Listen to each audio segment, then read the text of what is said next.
اور ہم پھر کہتے ہیں کہ اللہ سے ڈرتے رہو، بے شک اللہ تمہارے سب اعمال سے خبردار ہے۔ اور ان لوگوں جیسے نہ ہو جانا جنہوں نے اللہ کو بھلا دیا تو اللہ نے انہیں ایسا کر دیا کہ وہ خود اپنے آپ کو بھول گئے۔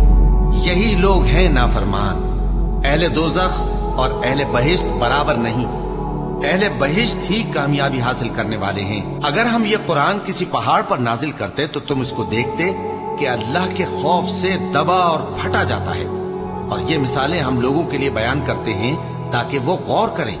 وہی اللہ ہے جس کے سوا کوئی معبود نہیں، پوشیدہ اور ظاہر کا جاننے والا، وہ بڑا مہربان ہے، نہایت رحم والا ہے۔